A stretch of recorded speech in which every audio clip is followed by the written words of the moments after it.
Let's go!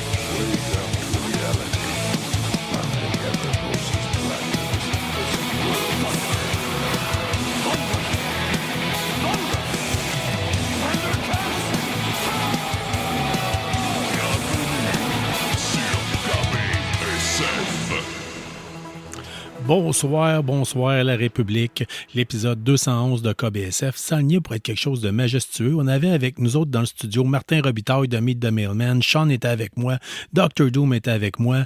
On avait fait notre top des meilleures choses qu'on a appréciées durant l'année 2025, mais comme vous le savez, quand on enregistre avec du numérique, il peut arriver qu'il arrive des problèmes. On a été chanceux en 211 épisodes, c'est pas arrivé souvent. Ou quand c'est arrivé, c'était des choses un peu mineures qu'on a été capable de récupérer. Malheureusement, cette fois-ci, ça a été un drame. L'épisode au complet a été perdu. Tout ce qu'on avait sur notre appareil pour enregistrer, qui avait été sauvegardé, a été perdu. Par contre, sachez que tous les anciens épisodes, on les a encore en backup. Ça, c'est pas un problème, puis on est capable d'aller les récupérer. Mais il y a bien des choses qui ont été perdues à cette journée-là. Donc, ce qui va se passer avec ça, écoutez, on le sait, vous avez le goût peut-être d'avoir un épisode, vous nous le demandez, quand on prend trop de temps pour en faire un, vous nous le dites, on ne veut pas vous décevoir, fait que j'ai été chanceux. Par contre, Jérôme, qui était pas capable d'être présent parce qu'il était malade, m'a enregistré ses tops pour ses prix Albini pour l'année 2025. Ça, j'ai réussi à le revoir. Puis à le récupérer. Fait que sachez que je vais vous faire un court épisode. C'est que c'est seulement ça. Vous allez seulement avoir ça pour cette semaine. Mais on tient à se récupérer. Puis la semaine prochaine, on va probablement vous recommencer à vous faire des épisodes beaucoup plus en profondeur.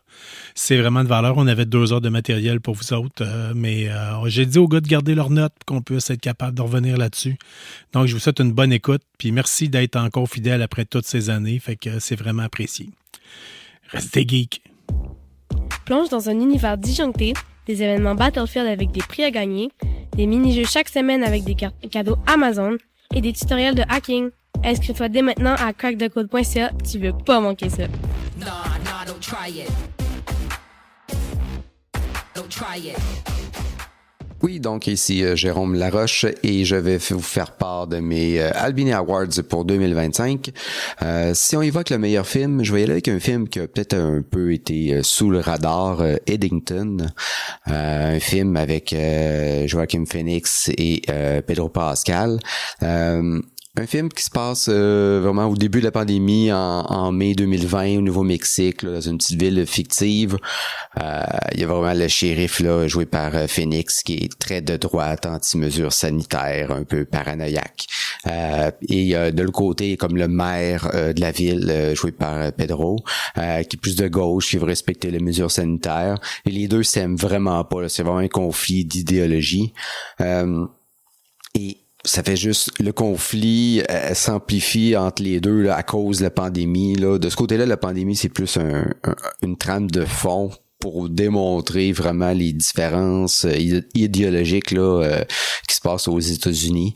Je trouve ça vraiment super bien fait, très très bon film là.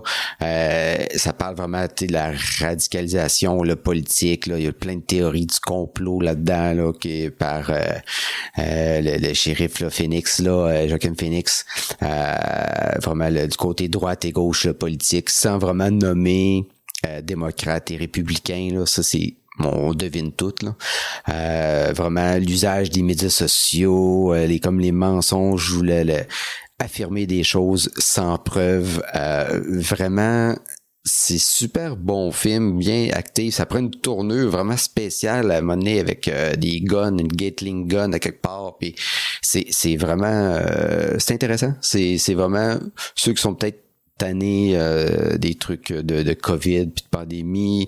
C'est pas grave, c'est pas tant axé sur ça, c'est juste comme j'ai dit tantôt, là, une trame de fond pour ça. Donc moi ça serait Eddington, film de 2025. Mention spéciale pour peut-être Good Fortune, une petite comédie plutôt légère avec Keanu Reeves, Seth Rogen. Keanu Reeves il joue un ange de bas niveau, que lui il s'occupe juste de protéger les gens qui textent au volant. C'est une comédie vraiment légère qui a une twist là, classique là, un switcheroo là, vraiment qui va faire inverser deux personnes comme de corps, si on peut dire, comme à la Freaky Friday. Mais vraiment là, c'est quelqu'un qui est assez pauvre versus quelqu'un qui est très riche. Il inverse les deux pour que les deux voient la vie de l'autre. Scénario super classique, mais comédie légère, on met le cerveau à off, puis vraiment il y a des bons gags là-dedans. Quand même recommande Good Fortune, aussi qui peut passer sous le radar. Côté série, je vais aller avec Severance saison 2, qui est écouté au début de l'année. Je pourrais pas trop en parler, donner de détails, parce que si les gens n'ont pas vu la saison 1, ça va donner vraiment des punchs. Vraiment une super série là, qui continue de nous tenir en haleine, puis nous faire poser plein de questions, puis nous mélanger. C'est un peu à la Lost, parce que c'est plein de punch, des plot twists intéressants, les mélanges comme de réalité, des allers-retours, de la façon que c'est monté, un peu dans une réalité, à la sortie de la réalité. En tout cas, c'est la réalité des personnages. C'est vraiment une super bonne série que les gens, lorsqu'ils vont au travail, dans leur cerveau, ça switch, puis s'ils deviennent comme une autre personne, puis ce qui se passe au travail reste au travail, puis en sortant à l'extérieur, ils oublient tout ce qui se passe à la job, puis ils deviennent comme leur personne normale, puis ce qui se passe dans leur vie normale, c'est pas quand ils sont à job, ils n'ont aucune connaissance de qui sont à l'extérieur de leur job. En tout cas, je vous le conseille vraiment, Severance. Saison 2, pour moi, ça a été c'est vraiment série de l'année de ce côté-là. Côté jeux de table et figurines, ça a été plutôt calme de mon côté, pas joué vraiment grand-chose côté jeux de société qui méritent mention. Sauf peut-être le traditionnel Easter que j'ai joué avec ma blonde plusieurs fois, un jeu qui se joue rapidement, qu'on essaie de deviner l'année d'une chanson sur un timeline, même si vous connaissez pas les chansons, avec le style, le son de la musique, c'est quand même facile à déterminer. C'est quand même très bon. Jeu vidéo, je vais y aller avec Death Stranding 2. Évidemment, qui a pas gagné le jeu de l'année, il été nominé pour jeu de l'année des Video Games Awards, mais il a pas gagné. Mais ça reste mon jeu de l'année. Encore un jeu Kojima-esque à souhait. Vraiment, c'est une continuité vraiment du 1. C'est pas une révolution du 1, c'est vraiment une évolution. On passe un degré supérieur, si on peut dire, dans l'histoire. Vraiment, c'est encore des histoires complètement fuckées à la Kojima. Vraiment un ajout de gadgets, de gameplay, des éléments de gameplay, des armes, des gadgets technologiques. Vraiment une bonne suite. Il y a assez de stock de plus pour que ce soit vraiment considéré comme un 2 et non pas un long DLC, si on peut dire. Techniquement, c'est encore numéro 1, c'est encore meilleur. Les graphismes avec l'éclairage, la luminosité, même s'il n'y a pas de ray tracing là-dedans, c'est super beau. Les environnements, on dirait que c'est vraiment réel, on dirait que c'est photoréalistique, incroyable. C'est tellement un bon jeu que c'est vraiment le seul jeu que j'ai joué à ma PS5 cette année. J'ai joué à aucun autre jeu. J'ai toujours été sinon plus PC ou Xbox, mais c'est le seul jeu qui me fait ouvrir ma PS5 cette année. Mention spéciale pour Anno 117 Pax Romana, un jeu de stratégie, de gestion, de planification des ressources puis de logistique dans classique, la série Anno là, de Ubisoft. Ils en ont fait plein d'autres avant. Lui, ça se passe dans le temps des Romains, c'est surtout à construire puis établir des villages dans l'époque romaine, puis chaque classe de tes citoyens demande des services, la nourriture différente, des divertissements. Quand tu réussis à combler ces besoins-là en construisant les bonnes fermes et tout ça, tu peux upgrader la classe sociale des citoyens, puis là, ils demandent d'autres besoins, que ces besoins-là sont pas nécessairement comblés par tout ce qu'il y a comme ressources sur une île. Fait que tu dois comme coloniser une autre île, tu dois faire des trades, des échanges commerciaux avec des alliés, puis tout ça, ça vient de sortir là, il y a à peine un mois. J'ai pas eu le temps de jouer beaucoup, mais très très excellent jeu. Et côté événements pour les Albini Awards, j'irai avec... j'ai pas été dans beaucoup d'événements cette année. Je suis un style plutôt casanier, mais j'ai été au Comic-Con de Québec et au Calicon à Sherbrooke. Je vais donner les meilleurs événements au Calicon là, fait par Calimacil à Sherbrooke. Ils nous ont invités là à couvrir l'événement. J'y ai été. Il va être gratuit pour entrer, une belle offre diversifiée d'activités, de produits, de démonstrations. Tu peux aller visiter leur usine de fabrication d'armes, d'armures.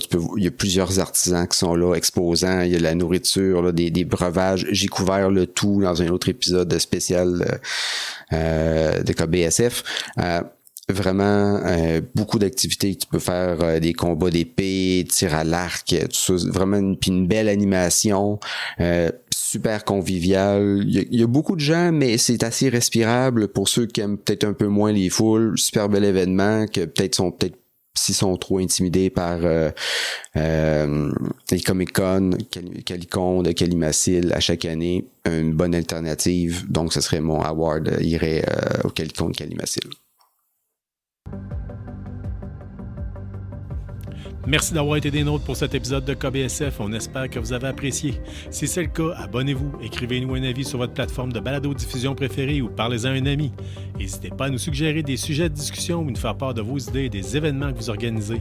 N'oubliez pas notre page Facebook pour gagner des prix en répondant à nos questions de la semaine. On en profite d'ailleurs pour remercier Infini-Jeux et la librairie Première Issue pour tout leur support et leurs encouragements. On vous encourage en retour d'acheter vos comics et jeux de table chez eux. Merci surtout à vous, les auditeurs, sans qui ce balado ne serait pas le même. Restez qui vous êtes, mais surtout restez geek et on se revoit dans un autre épisode.